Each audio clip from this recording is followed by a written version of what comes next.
These ingredients are in most of the foods you're buying right now, and they are quietly wrecking your health. If you want to thrive in 2026, I'll show you exactly what you want to avoid, why, and I'll show you the better for you swaps so we can be healthy in the new year. This video is also sponsored by Thrive Market, but more on that later. Food number one we have to avoid is seed oils. You've been hearing about them a lot, but they're horrible. And walk around the grocery store, 70% of the foods here have the dreaded seed oils. And that's bad for us because these golden colored bottles are incredibly inflammatory for our bodies. And a lot of us have chronic inflammation. This adds fuel to the fire. Have you ever wondered why all of these bottles, whether it's canola, vegetable, soybean oil, they're all golden in color? That's done on purpose to make it look beautiful and healthy to us. These oils are processed to death. And my friends, when I say they're in everything, I mean they're in everything. Oh, look at this. A lovely whole wheat loaf of bread with soybean oil right there. How about our favorite mayonnaise from the South, made with GMO soybean oil? Your favorite plant-based milk with rapeseed oil, aka canola oil. How about some protein powder for those gains made with sunflower and canola oil in there? Hey Ma, how about some Sunny D juice? Sure, Timmy. How about a little side of canola oil also? Or your favorite coffee creamer at the workplace here with the dreaded hydrogenated seed oil. Why do they put those in there? Because they're cheap and they're all about profits over people, but they're horrible for us. And these are the kind of oils we grew up with. So what are the swaps we can do? Because that's what this video is all about. Well, come down with me. Anytime a recipe calls for canola oil or vegetable oil, that's a high heat oil. Swap it 1-to-1 with something I have at home in my pantry. Avocado oil, that works for baking too. If you want really good olive oil, only stick with single origin extra virgin olive oil. You need something for baking perhaps. Well, how about extra virgin coconut oil? How about grass-fed butter? How about you walk around the grocery store and instead of buying your favorite mayonnaise with soybean oil, you get my favorite mayonnaise with avocado oil. How about whole wheat bread made with extra virgin olive oil? How about the best protein on the market, Flav City protein with no oils, no emulsifiers at all? Once you start to get those out of your diet, you'll feel better, inflammation goes away, and it's the biggest step we can go to getting healthy in the new year. Now, next up, I'm gonna show you a swap for something that almost everybody gets wrong.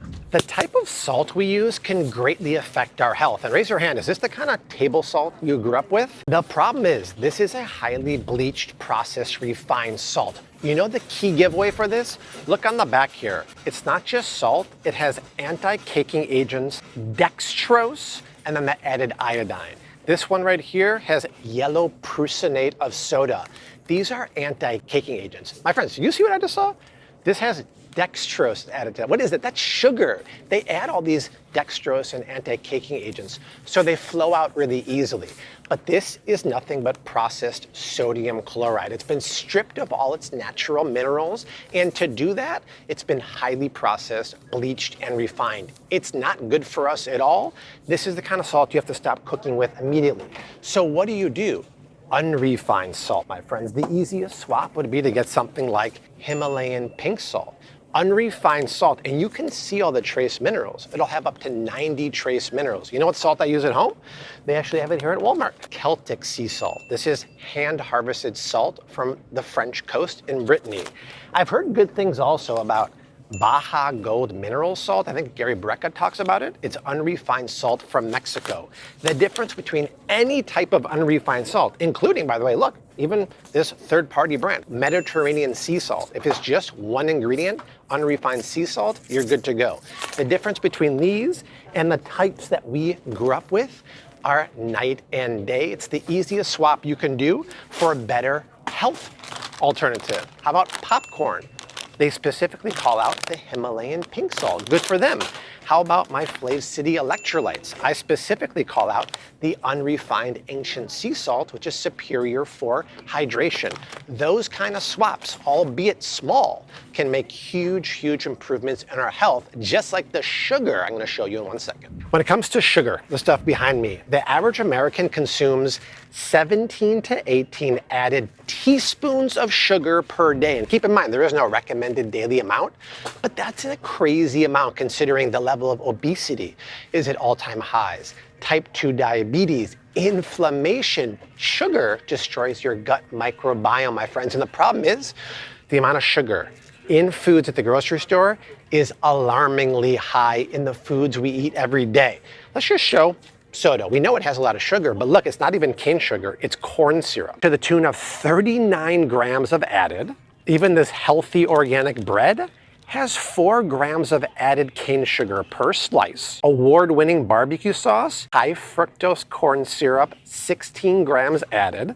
Raspberry yogurt sounds yummy with 17 grams of added sugar. Ooh, cereal made with whole grains and 11 grams of added sugar and corn syrup. And a nice bottle of coffee with 30 grams of added sugar. Do you see how it adds up so quickly? It's scary, my friends. So what do you do? Well, I got multiple swaps for you. At home, instead of cooking with sugar, I don't care if it's cane sugar, turbinado sugar, whatever, swap it out with honey. Is a lovely substitute. I'm very fond of coconut sugar, a 1-to-1 substitute with cane sugar. Maple syrup is fantastic too. They also make maple sugar. You stir that in your coffee, it's great. Or how about agave nectar? All those sweeteners I just showed you are paleo lower glycemic sweeteners that beat the pants out of regular cane sugar because they're unrefined, unprocessed. And the same kind of products I just showed you there's easy swaps. A very high quality cereal with no added sugar, a very high quality granola sweetened with maple syrup, plain Bobby approved yogurt, you add your own sweetener if you want, and a soda sweetened with cassava root and stevia. And technically these type of sodas do have natural flavors, which are not Bobby approved, but I'd still rather you drink them instead of regular soda with the corn syrup or diet soda with the artificial sweeteners, which we'll talk about in a few minutes, so don't go away. But first we gotta throw some love to the sponsor of the video, Thrive Market. Longtime supporter of the channel. My link down below gets you 30% off your first order and a free gift. The reason why I like Thrive is pretty much anything you get at a normal grocery store, they're on Thrive, but it's cheaper. You save about 32 bucks compared to going to the store, and the box comes to your house. I'm gonna type out a list of all the things I order on Thrive Market on the regular and put it in the description box down below. And once again, my link down there gets you 30% off your first order and a free gift. Check it out. And next up, we'll move on to another item you got to avoid. So many of the breads available at the grocery store are so bad for us. And bread can be a very nutrient-dense, filling thing. But when they use one ingredient called enriched wheat flour, they just took all the nutrition out and totally screwed us. So let me show you what I mean. For example, here's a honey wheat bread. Well, wheat is supposed to be good, right? Well, when you see enriched flour, that's the worst kind of flour you can get. This is an artisan brioche bread with enriched wheat flour. This is a ancient grain bread with enriched flour. I don't think our ancient forefathers were using enriched wheat flour. Flour is a whole grain, but to make it enriched means they process it to death. They strip away all the fiber, all of the bran, all the healthy stuff.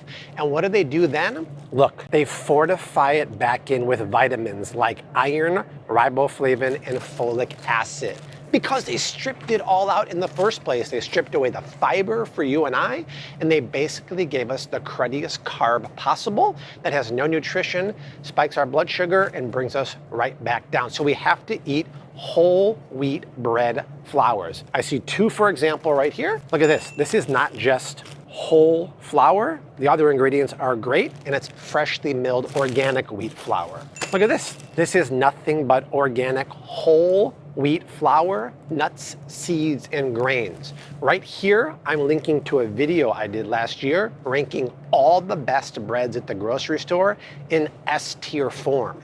Eating the right whole wheat bread can really make the difference between good nutrient-dense bread and bad ones. Next up, do not go anywhere. We're talking about artificial sweeteners to buy and to avoid. There are some sweetener alternatives that are very good for us, but the ones that are most common, that are used in almost all the diet foods, hint, hint, are really bad for us. Their generic names are sucralose, aspartame, saccharin. The brand names are right here. I'm not going to say the brand names because I don't want to get sued. But these are the kind of artificial sweeteners that are devastating for our health, devastating for our gut, devastating for our brain, because they're 100% artificial, man-made in a lab, and the science is out there, they're horrible.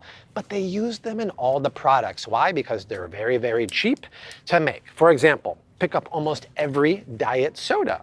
What's the sweetener in here? Aspartame. Sugar-free sports drink, sucralose and ACE-K. Light yogurt with ACE-K and sucralose. Oatmeal with ACE-K and aspartame. It's really in everything. And ACE-K is one of those horrible artificial sweeteners that you can't even find to bake with. It's only in the cheap products in the grocery store. So what is the swap? Anytime you want one of those sweetener alternatives, reach for something like stevia. Reach for something like pure monk fruit, or even a monk fruit blend, or reach for something they don't have at the grocery store here called allulose. These are sweetener alternatives, but they're from plants. They're from real ingredients. And yes, they're processed a bit to get them into a powder, but they're way different than these artificial, completely man-made sweeteners that, by the way, can be linked to things like dementia and disrupting your gut and microbiome. We have to switch to the better for you sweeteners. And next up, I'm going to show you something that will be much better off if you switch. And by the way, look at this stat right here. The subscriptions are going up, right? I always tell people, if you're watching at this point of the video, you gotta subscribe. And we got the number under 80%. So you are smashing the subscribe button and joining the community of 10 million plus. You don't wanna miss out. I'm doing videos like this multiple times a week, and if you subscribe, you will never miss a video. There's a reason why our cereals are so brightly colored, and there's a reason why these cheese balls have a Fukushima orange color to them. It's because they use artificial colors, and because they also use artificial flavors. You know, there's only one rule the government has about artificial flavors and colors. They can't be remotely real. They have to be 100% fake. And they do that also to make us hooked on their products, to hijack our taste buds and make us crave more of them. Let me show you some examples. Here, these are fruit roll-ups geared toward kids. Artificial food coloring, fruit punch sports drink, artificial red number 40, vitamins with artificial coloring also, toaster pastries with many different artificial colors on there, some berry blend with a little red 40, and some strawberry frosting with artificial flavors and artificial colors. You know what the crazy thing is? Kids' products tend to have more of the coloring than adults because they want the kids to get hooked on the food, and bright colors do that. The crazy thing is the food manufacturers will make a version of this in the US that has coloring, but then the same version in Europe that has no coloring at all. They'll use like beta carotene or beetroot. Why don't they do that here? Because they want us hooked on their crappy products, and they're all about profits over people. And by the way, do you know that studies show artificial colors are linked to behavioral issues in our kids? Thank you for the round of applause. And if you're putting that stuff specifically in kids' foods, it starts them down a real bad spiral of health issues. Let's follow the money, like she says right there. So avoid the artificial colors, avoid the artificial flavors. I will give a little bit of a golf applause because Doritos recently came out with a naked version that has no artificial colors and no artificial flavors. Now, yes, technically it still has horrible ingredients, but we're making a difference. They're listening to us little by little. And next up, I'm gonna show you another secret ingredient they're hijacking our taste buds with. What do you think makes these Doritos so addictive, or this ramen soup so crave-worthy? It's MSG, monosodium glutamate. And can we just settle the debate? It's horrific for our health.